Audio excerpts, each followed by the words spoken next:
એક ચાટુ કલાકાર જે પોતે પહેલા વિરોધ કરતા, બોલે એના બોર ખપશે. એ આ મોદી સરકારે સાબિત કર્યું. બોલવા સિવાય બીજો ધંધો નથી. પરંતુ હવે સરકારને ચાટવાનો ધંધો ચાલુ કર્યો છે. 50 રૂપિયામાં ડાયરા કરતા એમના બાપ દાદા પોતે કૂપનના ઘઉં ખાઈને મોટા થયા છે. જે સવારે ભણવા ગયા ને સાંજે માસ્તર પાછા ઘરે મૂકી ગયા, એવા અભણ ચાટુ કલાકાર જેને income tax, property tax, corporate tax, road tax, central GST, state GST, direct tax, indirect tax વગેરે બાબતે કોઈ જાણકારી જ નથી, કેમ કે અભણ છે. એ જાહેર મંચ ઉપર માયક હાથમાં આવે ને એટલે એવું કહે છે કે કૂપનના ઘઉં ખાઈ વિડિયા બનાવી અને વિરોધ કરે છે. તમે અમારો પગાર ખાવ છો, જાણે એના બાપુજીનો ટેક્સ ભરતા હોય. બધું એ રેશનિંગના ઘઉં ખાતા હોય બધા. આપણે એને જિંદગી ન ફેર્યો હોય સાહેબ.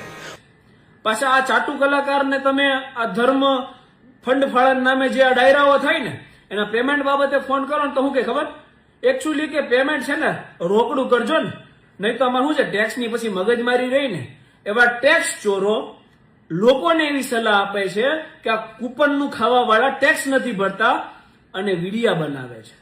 અરે તમારી પાસે પૈસા હોવા છતાં સિસ્ટમને ચાટવાનો ધંધો કરો છો. એની કરતા તો કૂપનનું ખાઈ સિસ્ટમની આંખમાં આંખ નાખી અને વિરોધ કરે ને એની ખુમારીને તમારે સલામ કરવી જોઈએ. વીર ખુદીરામ બોઝનું એક વાક્ય હું આપને કહીશ કે જે વ્યક્તિ વિરોધ કરતો હોય ને એને સાથ આપો, અને જો સાથ ના આપી શકો ને તો તમારી જ ભાષામાં કહું છું કે મૂંગા મરો. મૂંગા રહેશો ને તોય અમને એટલીસ્ટ ડિમોટિવેશન તો નહીં મળે, એટલીસ્ટ સિસ્ટમ સામે લડવાનો અમને જોશ તો મળશે જ. પાછા ભાઈ કેવા છે, આમના દીકરી હમણાં હાર્યા સ્થાનિક સ્વરાજની ચૂંટણીમાં, અને દીકરાને ઇલેક્શન લડવાનો, આવનાર ઇલેક્શન લડવા માટે બેઝ તૈયાર કરે છે. હવે જયારે હાથ જોડીને વોટ માંગવા આવે ને ત્યારે આપણે યાદ રાખવાનું છે કે આપણે કૂપનના ઘઉં ખાનાર છીએ, આપણે વોટ કોને આપવા.